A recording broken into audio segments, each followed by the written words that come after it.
a alma encantadora das ruas. A rua. Fragmentos. Eu amo a rua.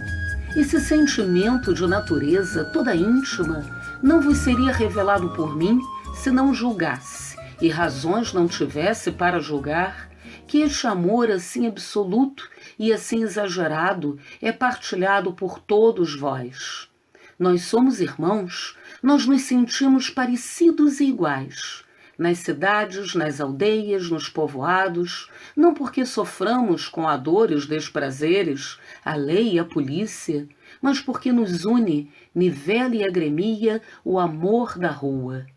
É esse mesmo sentimento imperturbável e indissolúvel, único que, como a própria vida, resiste às idades e às épocas. Tudo se transforma, tudo varia. O amor, o ódio, o egoísmo. Hoje a mais amargo riso, mais dolorosa ironia. Os séculos passam, deslizam, levando as coisas fúteis e os acontecimentos notáveis. Só persiste e fica, legado das gerações cada vez maior, o amor da rua. Ora, a rua é mais do que isso. A rua é um fator da vida das cidades. A rua tem alma. Em Benares ou em Amsterdã, em Londres ou em Buenos Aires, sob os céus mais diversos, nos mais variados climas, a rua é a agasalhadora da miséria. Os desgraçados não se sentem de todo sem o auxílio dos deuses, enquanto diante dos seus olhos uma rua abre para outra rua. A rua é o aplauso dos medíocres, dos infelizes, dos miseráveis da arte. Não paga o tamagno para ouvir berros atenorados de leão avaro, nem a velha Pati para admitir um fio de voz velho, fraco e legendário. Bate, em compensação, palmas aos saltimbancos que, sem voz, rouquejam com fome para alegrá-la e para comer. A rua é generosa. O crime, o delírio, a miséria não os denuncia ela. A rua é a transformadora das línguas. Os Cândido de Figueiredo do universo estafam-se em juntar regrinhas para enclausurar expressões. Os prosadores bradam contra os Cândido. A rua continua, matando substantivos, transformando a significação dos termos, impondo aos dicionários as palavras que inventa, criando o calão que é o patrimônio clássico dos lexicons futuros. A rua resume para o animal civilizado todo o conforto humano, dá-lhe luz, luxo, bem-estar, comodidade e até impressões selvagens no adejar das árvores e no trinar dos pássaros. A rua nasce como homem do soluço, do espasmo. Há suor humano na argamassa do seu calçamento. Cada casa que se ergue é feita do esforço exaustivo de muitos seres, e haveja ter visto pedreiros e canteiros, ao erguer as pedras para as frontarias, cantarem, cobertos de suor, uma melopeia tão triste que pelo ar parece um arquejante soluço. A rua sente nos nervos essa miséria da criação e por isso é a mais igualitária, a mais socialista, a mais niveladora das obras humanas. A rua criou todas as blagues e todos os lugares comuns. Foi ela que fez a majestade dos rifões, dos brocardos, dos anexins, e foi também ela que batizou o imortal Calino. Sem o consentimento da rua, não passam os sábios e os charlatães que lisonjeiam e lhe resumem a banalidade. São da primeira ocasião desfeitos e soprados como bolas de sabão. A rua é a eterna imagem da ingenuidade. Comete crimes, desvaria à noite, treme com a febre dos delírios. Para ela, como as crianças, a aurora é sempre formosa. Para ela, não há o despertar triste. e quando o sol desponta e ela abre os olhos esquecida das próprias ações, no encanto da vida renovada, no churrear do passaredo, no embalo nostálgico dos pregões, tão modesta, tão lavada, tão risonha, que parece papaguear com o céu e com os anjos. A rua faz as celebridades e as revoltas. A rua criou um tipo universal, tipo que vive em cada aspecto urbano, em cada detalhe, em cada praça, tipo diabólico que tem dos gnomos e dos silfos das florestas, tipo proteiforme, feito de risos e de lágrimas, de patifarias e de crimes irresponsáveis, de abandono e de inédita filosofia, tipo esquisito e ambíguo, com saltos de felino e risos de navalha. O prodígio de uma criança mais sabida e cética que os velhos de 70 invernos, mas cuja ingenuidade é perpétua, voz que dá o apelido fatal aos potentados e nunca teve preocupações, criatura que pede como se fosse natural pedir, aclama sem interesse e pode rir, francamente, depois de ter conhecido todos os males da cidade, poeiradouro que se faz lama e torna a ser poeira. A rua criou o garoto. Essas qualidades nós as conhecemos vagamente. Para compreender a psicologia da rua, não basta gozar-lhe as delícias como se goza o calor do sol e o lirismo do luar. É preciso ter espírito vagabundo, cheio de curiosidades malsãs e os nervos com um perpétuo desejo incompreensível. É preciso ser aquele que chamamos flaner e praticar o mais interessante dos esportes, a arte de flanar. É fatigante o exercício? Para os iniciados sempre foi grande regalo. A musa de Horácio, a pé, não fez outra coisa nos quarteirões de Roma. Stern e Hoffmann proclamavam-lhe a profunda virtude, e Balzac fez todos os seus preciosos achados flanando. Flanar. Aí está um verbo universal, centrado nos dicionários, que não pertence a nenhuma língua. Que significa flanar? Flanar é ser vagabundo e refletir, é ser basbaque e comentar, ter o vírus da observação ligado ao da vadiagem.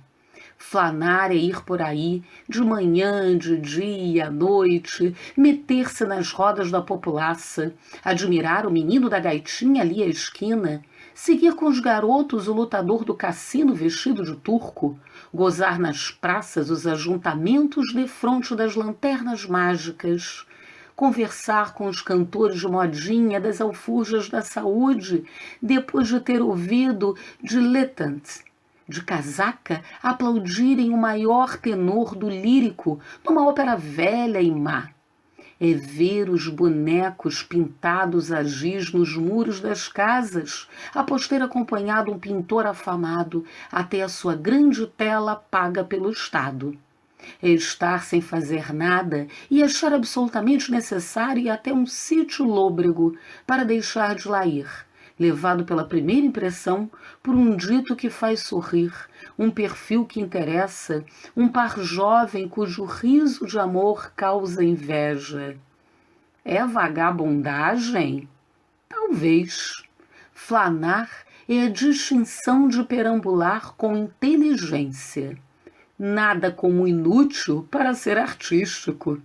Daí o desocupado flaner ter sempre na mente 10.000 coisas necessárias, imprescindíveis, que podem ficar eternamente adiadas. O flaner é ingênuo quase sempre. Para diante dos rolos, é o eterno convidado do sereno de todos os bailes. Quer saber a história dos boleiros, admira-se simplesmente e, conhecendo cada rua, cada beco, cada viela, sabendo-lhe um pedaço da história, como se sabe a história dos amigos, quase sempre mal, acaba com a vaga ideia de que todo o espetáculo da cidade foi feito especialmente para seu gozo próprio. O balão que sobe ao meio-dia no castelo sobe para seu prazer. As bandas de música tocam nas praças para alegrá-lo. Se num beco perdido há uma serenata com violões chorosos, a serenata e os violões estão ali para diverti-lo. E de tanto ver o que os outros quase não podem entrever, o Flaner reflete. As observações foram guardadas na placa sensível do cérebro. As frases, os ditos, as cenas vibram-lhe no cortical.